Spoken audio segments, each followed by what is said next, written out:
सच्चिदानंद भगवान की जय हो। हरिओम।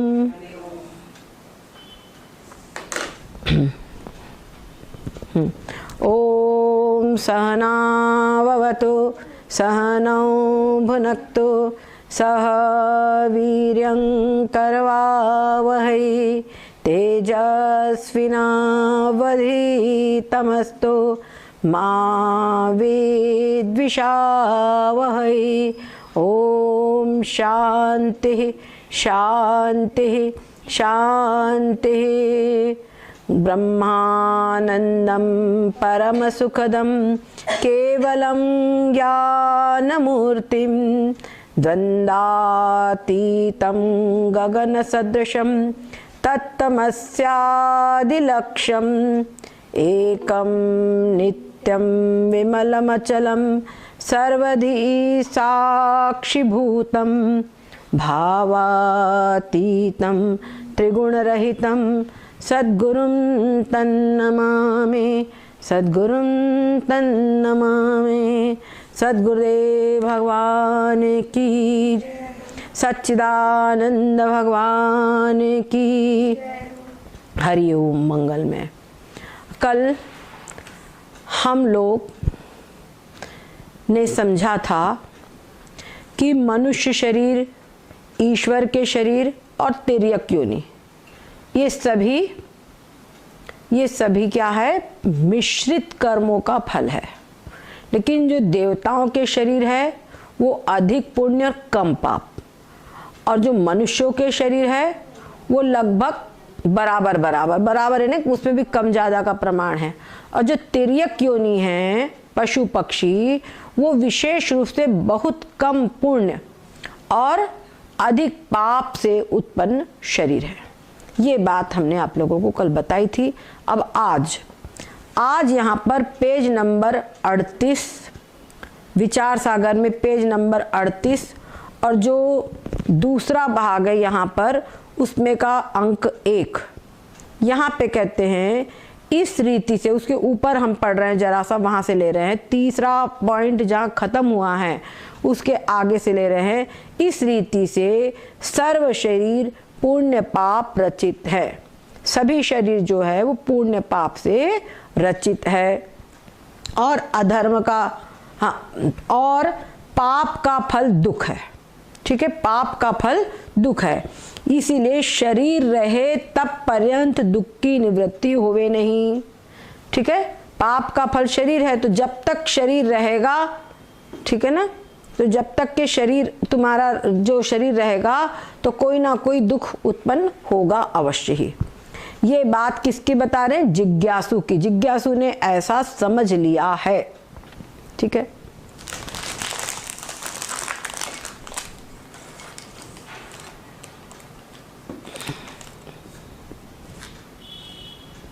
ठीक है, जिज्ञासु ने ऐसा समझ लिया है। अब आगे कह रहे हैं नंबर 1, सो शरीर, जो शरीर है धर्म और अधर्म का फल है। तिनकी निवृत्ति बिना शरीर की निवृत्ति होवे नहीं। जब तक जो शरीर का कारण है उसकी निवृत्ति नहीं होगी तब तक के शरीर की निवृत्ति नहीं हो सकती, और जब तक शरीर की निवृत्ति नहीं होगी तब तक सभी दुखों की निवृत्ति नहीं हो सकती। ऐसा जिज्ञासु ने समझ लिया है।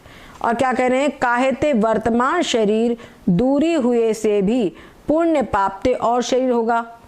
कभी कभी लोग बोलते हैं कि बारे बड़ा दुख है, इन दुखों का अंत कर दूं, और उठा के आत्महत्या कर लेते हैं। परंतु वो आत्महत्या कर लेने पर भी, क्योंकि शरीर का जो कारण है धर्म अधर्म वो तो मौजूद है, पिछले जो के पुण्य पाप वो तो मौजूद है, तो वो पुण्य पाप के कारण उसको फिर से शरीर प्राप्त करना पड़ेगा, और जो भी उसका प्रारब्ध कर्म है दुख आदि फिर से भोगना पड़ेगा। आजकल हमारे यहाँ पर वो कर दिया गया आत्महत्या, जैसे कोई बहुत परेशान हो गया है तो सुसाइड का उसका वो बन गया है, परमिशन बन गया है गवर्नमेंट, वो उसमें कोर्ट की तरफ से। तो इसमें कोई बुद्धिमानी नहीं है किसी प्रकार से। ये जो है कार्य, इसमें कोई बुद्धिमानी नहीं है। क्यों? क्योंकि ये शरीर में जो दुख उठाने से वो बच रहा है, भाग गया है। मान लीजिए किसी को गवर्नमेंट के द्वारा, कोई न्यायालय के द्वारा 10 साल की जेल की सजा सुनाई गई है ना, देश जेल की सजा सुनाई गई। अब वो 8 साल के बाद में उसके कठोर कारावास है तो जेल तोड़कर भाग गया, समझ गए ना, जेल तोड़ करके भाग गया। तो जेल तोड़ करके भाग जाने से क्या अब वो 2 साल की सजा से बच जाएगा, बल्कि और उसको पकड़ के लाएंगी पुलिस, ठीक है ना, पुलिस उसको पकड़ के लाएगी। और जब पुलिस पकड़ कर लाएगी तो जो उसको दंड होना है वो सब होंगे, प्लस भागा उसके कारण जो मारपीट होगी धड़ पकड़ में, वो अलग। गलत तो नहीं कह रहे हैं। उसी प्रकार से जो किसी के कर्म हैं, जो किसी के कर्म हैं,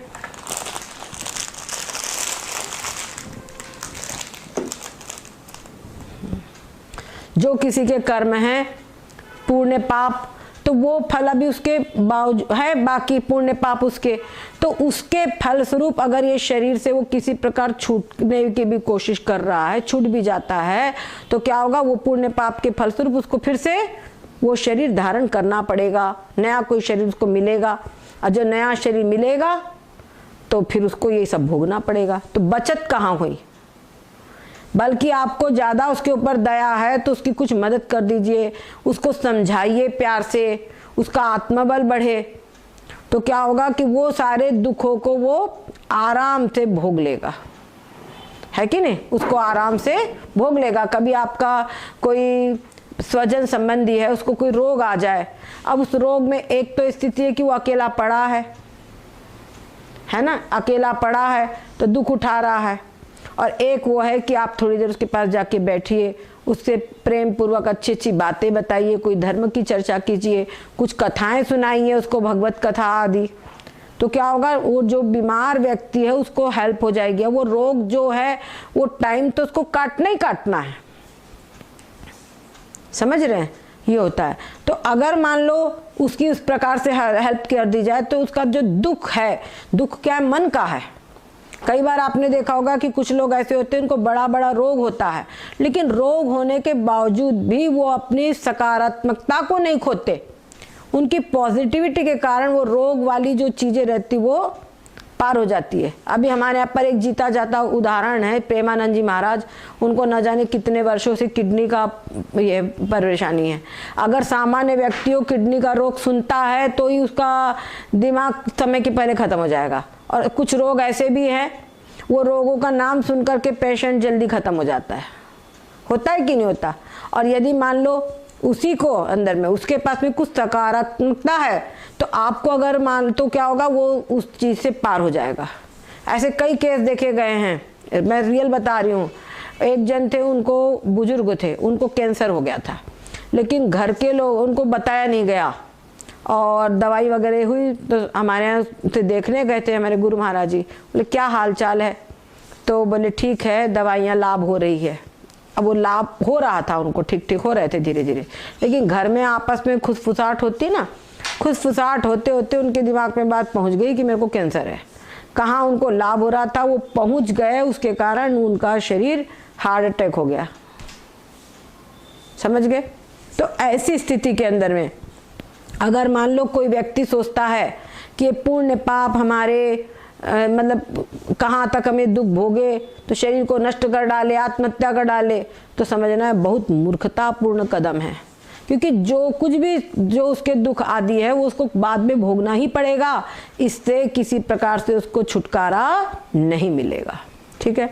तो कह रहे हैं इसीलिए पूर्ण पाप की निवृत्ति बिना शरीर की निवृत्ति होवे नहीं। तो आपको वास्तव में अपने शरीर दुखों से छूटना है तो पूर्ण पाप की निवृत्ति कैसे हो, ये विचार कीजिए, ये उपाय सोचिए कि पूर्ण पाप की निवृत्ति कैसे होगी, ठीक है। नंबर 2, सो पुण्य पाप राग द्वेष के नाश बिना दूरी होवे नहीं, ठीक है। जो पुण्य पाप है वो जब तक राग द्वेष का नाश नहीं होगा तब तक के वो दूर नहीं हो सकते। कैसे, क्यों, काहेते वर्तमान पुण्य पाप की भोग से निवृत्ति हुए से भी, वर्तमान जो पुण्य पाप है उसको उसने भोग लिया, उसका फल सुख दुख भोग लिया, तब भी राग द्वेष उसके मन में है भी, तो राग द्वेष के कारण वो फिर पुण्य पाप करेगा। जिसके प्रति राग है उसका अच्छा करेगा, उसका शुभ करेगा तो पुण्य बनेगा, और जिसके प्रति द्वेष है उसका बुरा करेगा, उस पर क्रोध आएगा, उसका बुरा करेगा, तो बुरा करेगा तो पाप बनेगा। तो अगर राग द्वेष है तो पुण्य पाप फिर उत्पन्न हो जाएंगे, तो फिर जब पाप पुण्य पाप फिर होंगे तो फिर शरीर प्राप्त होगा। समझ गए? पुण्य पाप होंगे तो फिर से शरीर प्राप्त होगा उसको, ये बात है। तो कह रहे हैं इसीलिए राग द्वेष की निवृत्ति बिना पुण्य पाप दूर होवे नहीं। ठीक है, जब तक राग द्वेष की निवृत्ति नहीं होगी तब तक पुण्य पाप की निवृत्ति नहीं होगी, और जब तक पुण्य पाप की निवृत्ति नहीं होगी तब तक शरीर की निवृत्ति नहीं होगी। क्लियर है बात? अब आगे कहते सो राग द्वेष। अब वो राग द्वेष कैसे उत्पन्न होते हैं, उसका कारण क्या है? राग द्वेष की निवृत्ति। तो राग द्वेष अनुकूल ज्ञान और प्रतिकूल ज्ञान से होते हैं। ये जो है सुनीता देखो हमारे कितना ध्यान रखती, कितना अच्छी अच्छी चीजें लाती है। ये इनकी अनुकूलता का ज्ञान हो गया, और ये हमारी कुछ सुनती ही नहीं है। बहुत सुनती हूँ आपका। अरे पूरी गेली ये प्रतिकूलता का ज्ञान हो गया तो द्वेष हो गया कि नहीं हो गया? ये हम समझा रहे हैं। वो बुद्धू हलवाई वाली बात हो गई। मेरा कहने का अभिप्राय है कि अनुकूलता प्रतिकूलता का ज्ञान, जो जिसके प्रति अनुकूलता है उसका अच्छा होगा, जिसका प्रतिकूलता का ज्ञान है उसके प्रति मतलब पाप बुद्ध कार्य होगा, कुछ अशुभ होगा तो वहां पाप बनेगा, ये कहने का अभिप्राय है। ठीक है, जा विषय अनुकूल ज्ञान होवे ता विषय राग होवे है। होगा कि नहीं होगा? अभी हमारे कुछ राग था तभी तुमको अपने साथ में लाए हैं। ठीक है नहीं? तो अनुकूलता का ज्ञान होगा उसमें राग होगा, और जिसमें प्रतिकूलता का ज्ञान होगा उससे द्वेष होगा। क्लियर है ना? याते अनुकूल ज्ञान और प्रतिकूल ज्ञान की निवृत्ति बिना राग द्वेष की निवृत्ति होवे नहीं। समझ गए? जब तक अनुकूल ज्ञान और प्रतिकूल ज्ञान नहीं होगा, समझ गए, तब तक के राग द्वेष की निवृत्ति नहीं होगी। पॉइंट नोट करते जा बिटिया, पूछेंगे तुमसे कभी, और तीन के पास बढ़िया सब क्लास में ज्वाइन होती है ना। सो अनुकूल ज्ञान और प्रतिकूल ज्ञान भेद ज्ञान से होवे है। ठीक है, अनुकूल ज्ञान और प्रतिकूल ज्ञान भेद ज्ञान से होता है। भेद ज्ञान ये अलग है, ये अलग है, तभी तो अनुकूल प्रतिकूल ज्ञान होगा, है ना। जब भेद होगा वही, अब भेद होगा वही अनुकूल प्रतिकूल ज्ञान होगा। अच्छा, उसमें भी मान लो जो हमारे कोई साथ में भी है और उसके प्रति पूरा विश्वास अंदर से एकता है, तो अगर उसके प्रति उसके द्वारा हमारे कोई त्रुटि हो गई, कुछ हो गई, तो ये बात विश्वास है कि ये गलती धोखे से हुई है, तो वहां प्रतिकूल ज्ञान नहीं होगा। क्लियर पकड़ रहे कि नहीं बात को? तो वहां प्रतिकूल ज्ञान नहीं होगा, भले ही वो गलती हो गई है, क्योंकि मालूम है कि ये हमारा व्यक्ति है, तो वहां प्रतिकूल ज्ञान नहीं होगा। और घरों में क्या हो रहा है, ये अनुकूलता प्रतिकूलता के कारण जो सारे विघटन हो रहे हैं, समझ रहे कि नहीं समझ रहे? यही बात यहां समझने की है। तो कहते जिसमें अनुकूल ज्ञान होगा उसमें राग होगा, और जिसमें प्रतिकूल ज्ञान होगा ता विषय द्वेष होगा। क्लियर हो गया? याते अनुकूल ज्ञान और प्रतिकूल ज्ञान की निवृत्ति बिना राग द्वेष की निवृत्ति होवे नहीं। ठीक है, अब सो अनुकूल ज्ञान और प्रतिकूल ज्ञान भेद ज्ञान से होवे है। ये भी क्लियर हो गया? भेद है, ये अलग है, मैं अलग हूँ, ये भेद ज्ञान है, तो भेद ज्ञान से हुए। कहते जा वस्तु को अपने स्वरूप ते भिन्न जाने। क्लियर हो गया? या अपने स्वरूप से भिन्न जाने, ताके विषय अनुकूल ज्ञान अथवा प्रतिकूल ज्ञान होवे है। अपने स्वरूप में अनुकूल ज्ञान और प्रतिकूल ज्ञान होवे नहीं। ठीक है, अपने स्वरूप में अनुकूल ज्ञान और प्रतिकूल ज्ञान होवे नहीं। सुख के साधन का नाम अनुकूल है। जो अपना स्वरूप है, इसमें हमको होता कि अनुकूल प्रतिकूल अपने द्वारा हो जाए। ये चीज हमारी कोई है, दूसरे के द्वारा टूटे तो गुस्सा आएगा, और अपने आप टूटे तो क्या कर लोगे? होता है कि नहीं होता? ये बात होती है। तो अपने स्वरूप से अनुकूलता प्रतिकूलता का ज्ञान नहीं होता। यानी जहाँ भेद बुद्धि होगी वहीं अनुकूल प्रतिकूल ज्ञान होगा। ये बेटा साइकोलॉजिकल कितना अच्छा देखो है ना, साइकोलॉजिकल विश्लेषण, इस चीज को समझना है। और सारा संसार जो ये राग द्वेष है ये साइकोलॉजिकली है, क्या समझे। हमारी मानसिकता को हम ठीक कर ले तो आधी चीजें ऐसी, आधी चीज क्या सभी चीज ठीक हो, मानसिकता को ही ठीक करना है ना। ठीक है, सुख के साथ अब अनुकूल क्या है, जो सुख का साधन हमारे उत्पन्न करे, सुख का साधन वो अनुकूल है, और जो दुख का साधन है वो प्रतिकूल है। ठीक है, अपना स्वरूप सुख का अथवा दुख का साधन नहीं है, यद्यपि सुख रूप है तथापि सुख का साधन नहीं है। ठीक है, अपना जो स्वरूप है वो सुख रूप है लेकिन सुख का साधन नहीं है। याते स्वरूप से भिन्न जो वस्तु जाना है, जिस वस्तु को हमने स्वरूप से भिन्न जाना है, ता विषय अनुकूल ज्ञान और प्रतिकूल ज्ञान होवे है। ठीक है, उसी में अनुकूल ज्ञान और प्रतिकूल ज्ञान होगा। इस रीति से पदार्थों में अपने से जो भेद ज्ञान और अनुकूल ज्ञान और प्रतिकूलता का ज्ञान है, ठीक है, प्रतिकूल ज्ञान का हेतु है। फिर से पढ़ूं, कह रहे हैं इस रीति से पदार्थों में अपने से जो भेद ज्ञान, यानी मेरे से जो भेद है, ये जो ज्ञान है वही अनुकूल ज्ञान और प्रतिकूल ज्ञान का हेतु है। क्लियर हुई बात? बोलो, क्लियर हुई कि नहीं? सबको पूछ रहे हैं। क्लियर हो तो हाँ बोलो, नहीं क्लियर हो तो रोक दो गाड़ी, आगे बताएंगे। हाँ ठीक। अब आगे, ता भेद ज्ञान की, उस भेद ज्ञान की निवृत्ति बिना अनुकूल ज्ञान प्रतिकूल ज्ञान की निवृत्ति होवे नहीं। कैसी सीरीज है इसको नोट करिए सब लोग, कैसी सीरीज है, तुमको बिटिया विशेष करके बोलना है, तो सबसे सामने तुम्हें ही हो, तुम ही का पकड़े छोटी हो तो अधिकार पूरा है। और बेटा ये समय तुमको भी बहुत मिला है, सही पूछा जाए तो, नहीं तो सत्संग कहीं नहीं मिल सकता।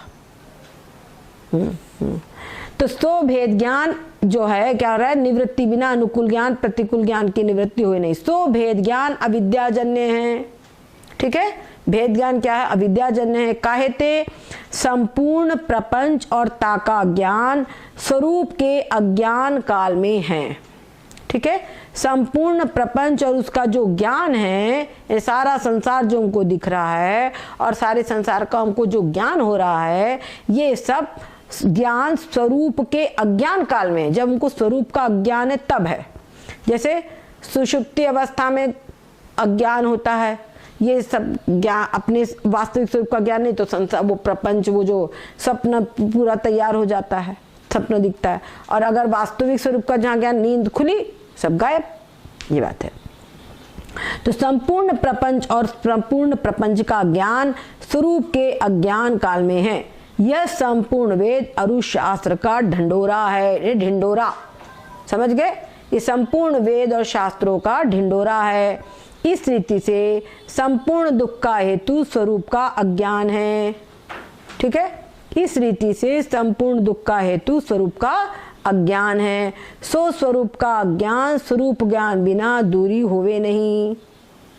ठीक है, सो स्वरूप का अज्ञान स्वरूप ज्ञान के बिना दूर होता नहीं। काहेते जा वस्तु का अज्ञान होवे सो ताके ज्ञान से दूरी होवे है।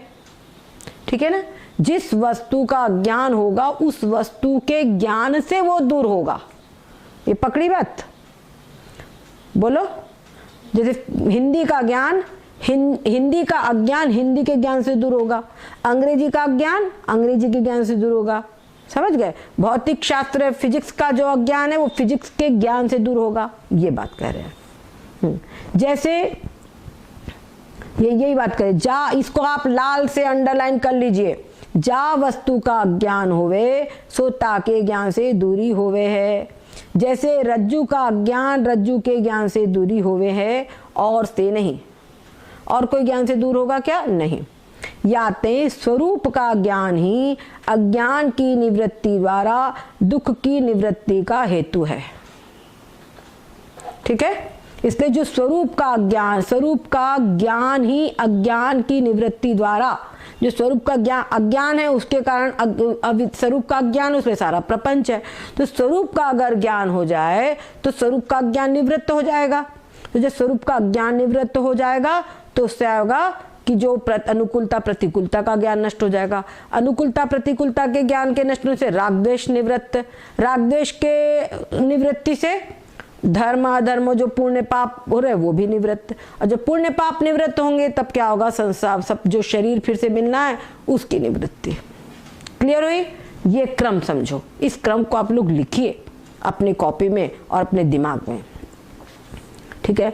याते स्वरूप का ज्ञान ही अज्ञान की निवृत्ति द्वारा दुख की निवृत्ति का हेतु है, और स्वरूप ज्ञान से ब्रह्म की प्राप्ति होवे है। ठीक है, स्वरूप के ज्ञान से ब्रह्म की प्राप्ति होती है। सो ब्रह्म नित्य है।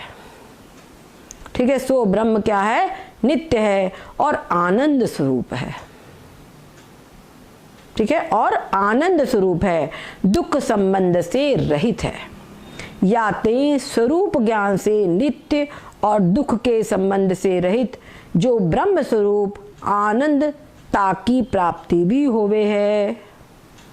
ठीक है, जो ब्रह्म है, स्वरूप ज्ञान से ब्रह्म की प्राप्ति होती है। स्वरूप ज्ञान, स्वरूप यानी ब्रह्म, समझ गए कि मैं आत्मा हूं, ये ज्ञान है। अब जो ये आत्मा, अयम आत्मा ब्रह्म, तो मैं आत्मा ब्रह्म हूं, ये प्राप्ति होती है। तो स्वरूप ज्ञान से ब्रह्म की प्राप्ति होती है। जो ब्रह्म है वो कैसा है? नित्य है और आनंद स्वरूप है, दुख संबंध से रहित है। इसीलिए स्वरूप ज्ञान से नित्य और दुख के संबंध से रहित जो ब्रह्म स्वरूप आनंद, उसकी प्राप्ति भी हो जाती है। क्लियर हुआ ये बात? इस रीति से दुख की निवृत्ति और परमानंद की प्राप्ति का हेतु स्वरूप ज्ञान है। समझ गए? संसार के जितने उपाय तुम कर लो, लेकिन दुखों की अत्यंत निवृत्ति नहीं हो सकती। अत्यंत निवृत्ति कब होगी? जब स्वरूप का ज्ञान होगा, तभी अत्यंत निवृत्ति होगी।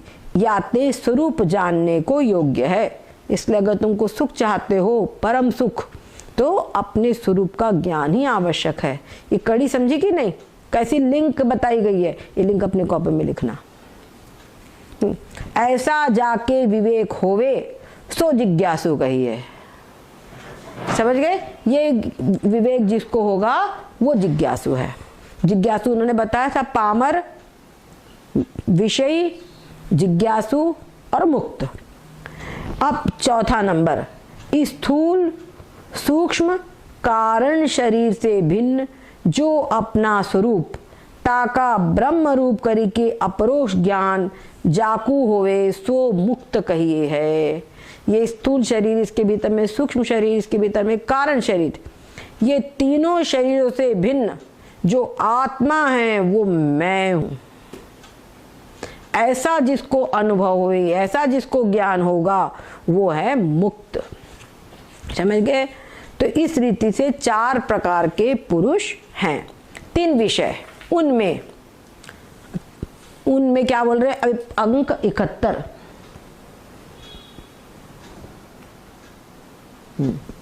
अंक 71, ग्रंथ में जिज्ञासु की प्रवृत्ति होवे है, मुक्तादिकन की 3 की नहीं, मुक्त है, एक पामर है, एक विषयी है ना, तो उनकी नहीं होती। 4 प्रकार के पुरुष बताए ना।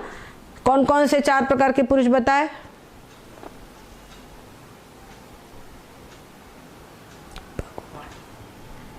पामर, विषयी, मुक्त और जिज्ञासु। शाबाश। तो इसी में कहते हैं जो जिज्ञासु है उसकी ग्रंथ में प्रवृत्ति होती है, लेकिन पामर, विषयी और मुक्त, उनकी ग्रंथ में प्रवृत्ति नहीं है। क्यों? नंबर 1 और 2, पामर और विषयी, उनको तो यद्यपि विषय सुख में ही अलम बुद्धि है। ठीक है, उनको विषय बुद्धि, उनकी सुख बुद्धि विषय बुद्धि में उनको अलम बुद्धि है कि विषय सुख मिल गया, सब कुछ मिल गया। और किसी विषय को परम सुख की इच्छा भी होवे, तब भी ताके जो उपाय नहीं है, 3 में उपाय बुद्धि करे। और किसी को ऐसा लगे कि हमको बिल्कुल परमानेंट सुख चाहिए, परम सुख चाहिए, तो भी वो सोचेगा कि मैं सब विषय भोग जमा कर लूं तो मेरे को परम सुख मिलेगा।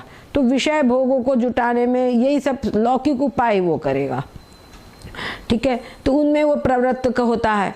कहते उपाय का ज्ञान सत्संग और शास्त्र के श्रवण से होता है।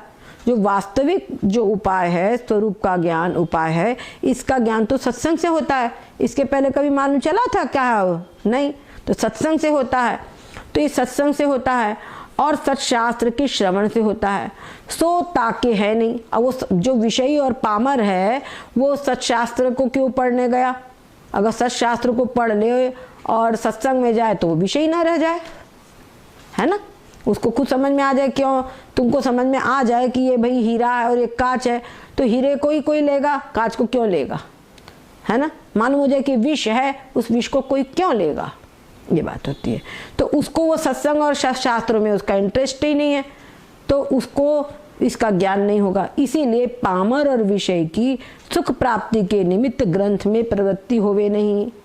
वो सोचे कि मेरे को इससे सब प्राप्त हो जाए सुख, तो पामर और विषय व्यक्ति इसमें प्रवृत्त नहीं होगा, ठीक है।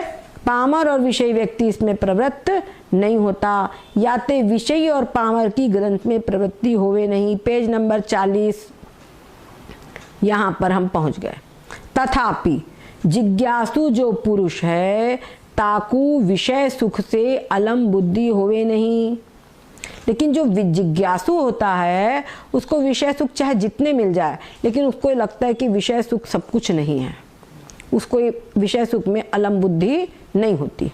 तो इसीलिए क्या होता है, किंतु परम सुख की उसको इच्छा होती है, उसको परम सुख की इच्छा होती है, और दुख की अत्यंत करके निवृत्ति की इच्छा होती है। दुख जो है उसकी अत्यंत निवृत्ति हो जाए, ऐसी उसको इच्छा होती है। सो परम सुख की प्राप्ति और दुख की अत्यंत निवृत्ति ज्ञान से बिना होवे नहीं, ठीक है। तो जो परम सुख की प्राप्ति है और दुख की अत्यंत निवृत्ति है वो ज्ञान से बिना नहीं होती। ऐसा जाकू सत्संग से विवेक है ताकि ग्रंथ में प्रवृत्ति बने हैं। क्लियर हो गया? इस प्रकार का जिसको विवेक है उसकी ग्रंथ में प्रवृत्ति होती है। और नंबर 4, मुक्त की प्रवृत्ति भी होवे नहीं। क्या तुम पुस्तक लेके बैठा करो? अच्छा है नहीं अभी, ठीक है, मंगा लेंगे कल से, याद रखना। मुक्त की प्रवृत्ति भी होवे नहीं, मतलब जो विषयी है और पामर है उसकी ग्रंथ में प्रवृत्ति नहीं होती। 2 चले गए, अब तीसरा मुक्त। मुक्त यानी ज्ञानी, जिसको अपने स्वरूप का ज्ञान हो चुका है, मुक्त की प्रवृत्ति भी होवे नहीं। क्यों? ज्ञानवान मुक्त कहिए है, जो ज्ञानवान व्यक्ति वो मुक्त है। सो ज्ञानी कृतकृत्य है, यानी जो कुछ जीवन में करना है वो कर चुका है, ठीक है। ताकू कछु कर्तव्य नहीं, उसको कोई कर्तव्य नहीं है। यह वार्ता आगे प्रतिपादन करेंगे, ये आगे इसका विषय का प्रतिपादन होगा पुस्तक में। और लीला करी के मुक्त प्रवृत्त होवे तो भी मुक्त को ग्रंथ में प्रवृत्ति से कोई प्रयोजन सिद्ध होवे नहीं। लीला करके अरे लोग पढ़ रहे हम भी बैठ जाए सुन ले, तो वो अगर ऐसी प्रवृत्ति कर लेवे तो उसका वास्तव में उससे कोई प्रयोजन नहीं है। या ते मुक्त के निमित्त भी ग्रंथ नहीं है, उनको सारी प्रक्रियाओं का पहले ही ज्ञान है, अनुभव है, तो वो उनको विशेष पढ़ने की कोई आवश्यकता ही नहीं है, ऐसा मतलब है। इस रीति से मोक्ष की इच्छावान अधिकारी बने हैं, यानी जो जिज्ञासु है वो ग्रंथ का अधिकारी है, लेकिन जो पामर और विषयी है वो ग्रंथ के अधिकारी नहीं है। उसी प्रकार से जो ज्ञानी है वो भी ग्रंथ के अधिकारी नहीं, क्योंकि उनको तो सब पहले से ज्ञान है। ये बात हमने आज बताई। तो अधिकारी मंडन यहाँ पर हमारा पूर्ण हुआ, ठीक है, अधिकारी मंडन पूर्ण हुआ। आप लोगों को ये जो सीरीज इन्होंने बताई है ना, क्या समझे कि अनुकूल ज्ञान प्रतिकूल ज्ञान, ये जो बताया कि स्वरूप का जो अज्ञान है वही वास्तव में सारे दुखों का कारण है, ये सीरीज आप लोगों को पूरी नोट करनी है और याद करनी। कैसे एक श्रृंखला बताई है, ये सीरीज आप लोगों को याद रखनी है, ध्यान रखना है। देव शरीर और मिश्रित शरीर का कर्म कैसे मिश्रित कर्म बताया वो समझो, और कैसे पूर्व पक्ष क्या कह रहा था और उत्तर पक्ष ने कैसे उसका खंडन किया, ये बात समझो। अगर मान लो आपसे कोई कह दे तो आपके दिमाग में भी क्वेश्चन खड़ा हो जाएगा। वो जब बोलते हैं पूर्व पक्षी तो कैसा लगता है, बिल्कुल बात तो सही है। होता है कि नहीं होता?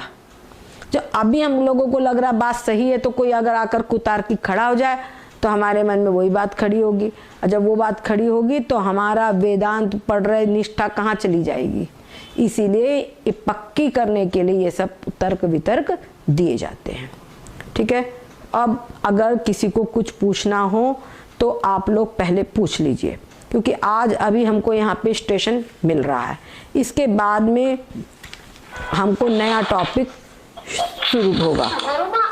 अलम बुद्धि क्यों बोलते हैं? अलम यानी पर्याप्त, ये बस इतना काफी है, इतना ही काफी है, इतना ठीक है। अब हमको इससे आगे किसी की आवश्यकता नहीं है। इसको बोलते अलम बुद्धि।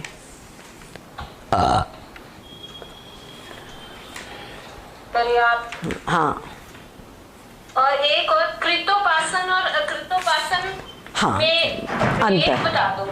हाँ, बता रहे। कृतोपासक यानी कृत उपासन, जिसने उपासना किया है, जिसने उपासना किया। जैसे कि ये आईपीएस वगैरह आईएएस की जो भर्ती होती है आईपीएस की, तो इसके अंदर में क्या होता है, एक तो डायरेक्ट ज्वाइनिंग होती है और एक वो मतलब जो क्या कहते हैं प्रमोशन होकर के ज्वाइंट होते हैं, वो होते हैं, होते कि नहीं होते। तो समझ लीजिए कि यहाँ पर भी एक क्रम मुक्ति है। एक तो है क्रम मुक्ति।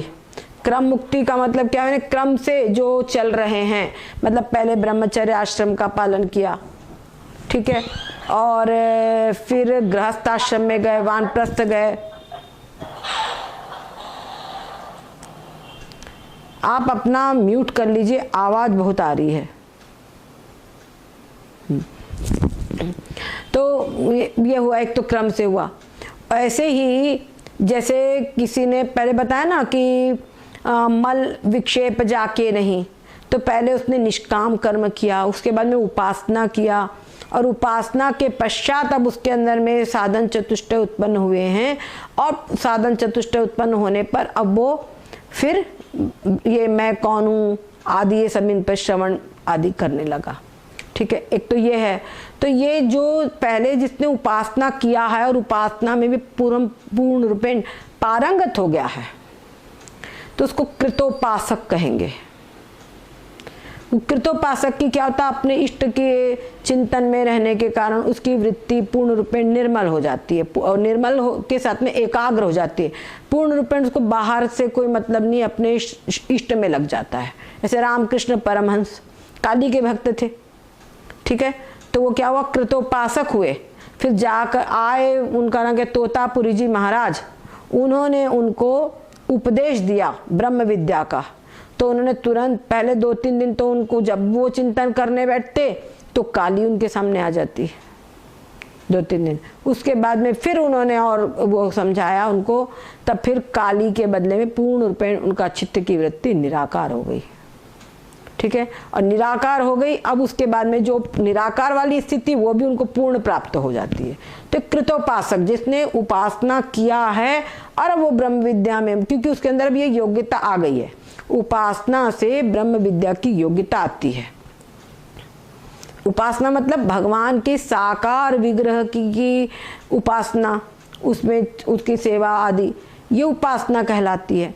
और वही अगर जो तुमने समझ लिया है कि हमारे जो इष्ट है जो है ये मैं ही हूँ, तो अहम बुद्धि से अभेद भाव से जब उनकी उपासना की जाती है, उसी को अहंग्रह उपासना कहते हैं। वो अहंग्रह उपासना इसी विचार सागर के 5वीं तरंग में आप लोगों को जानने मिलेगा। समझ गए? तो उपासना जिसने किया है वो कृतोपासक है, और जिसने कोई उपासना नहीं किया है इधर उधर से कहीं प्रकार से, लेकिन उसको सत्संग आदि मिल गया है, अब उसके अंदर में तर्क वितर्क आदि उठने लगे, और वो तर्क वितर्क करते करते उसको वेदांत फिर समझ में आने लगा, तो वो वेदांत में आ गया, उसको अकृतोपासक कहा जाएगा। अकृतोपासक को अनुभूति प्राप्त करने में थोड़ा टाइम लगता है। अब उसको अहंग्रह उपासना करनी पड़ेगी। और जो कृतोपासक है, क्योंकि उपासना वाला जो उसका कॉलम में पहले पूर्ण हो चुका है, उसकी चित्त की वृत्ति के विक्षेप समाप्त हो चुके हैं। अब वो पूर्णपेण अपने लक्ष्य में स्थित है, उसका मन जो है वो निग्रहित हो चुका है, ठीक है।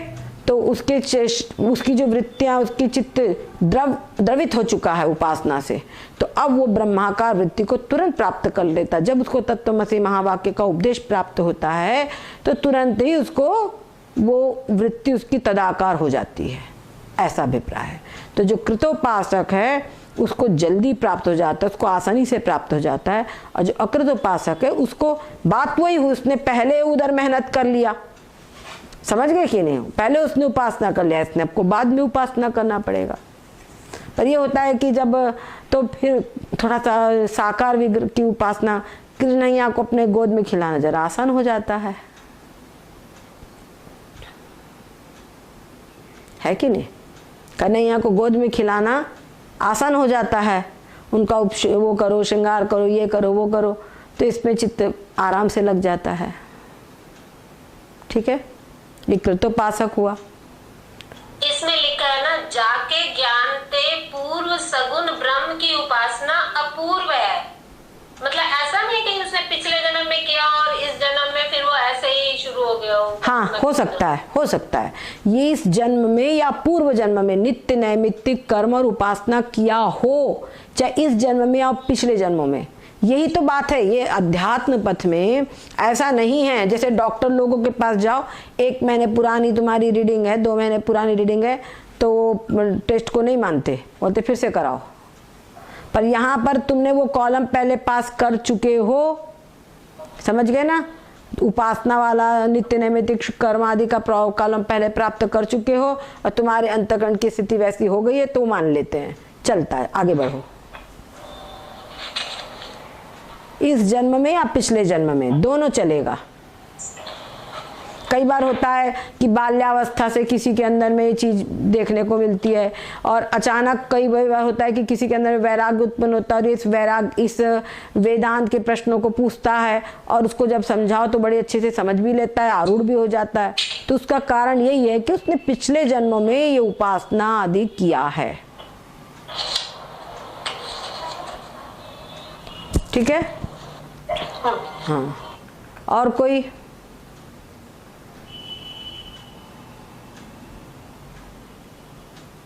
सुषमा दीदी वो क्वेश्चन पूछो ना, वो जो पूछ रहे थे, डिस्कस कर पूछ लिए, पूछ चुके हैं, बाद में डिस्कस करेंगे। ठीक है, और किसी का कोई प्रश्न हो तो बताइए, अभी हम 5-7 मिनट और है। कुछ पूछना है?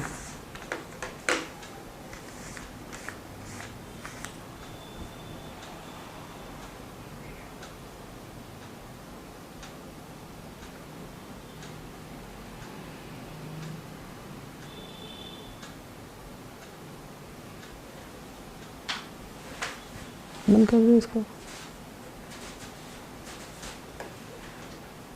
उसको मत कुछ कर, उसको रहने दे, इसमें चल रहा है अभी।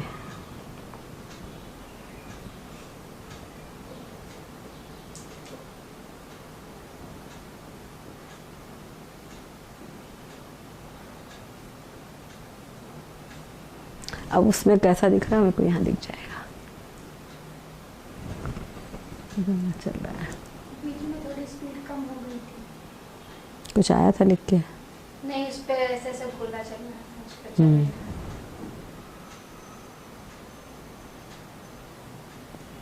32 मिनट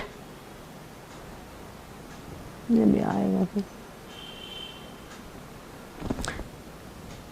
बंद कर दे।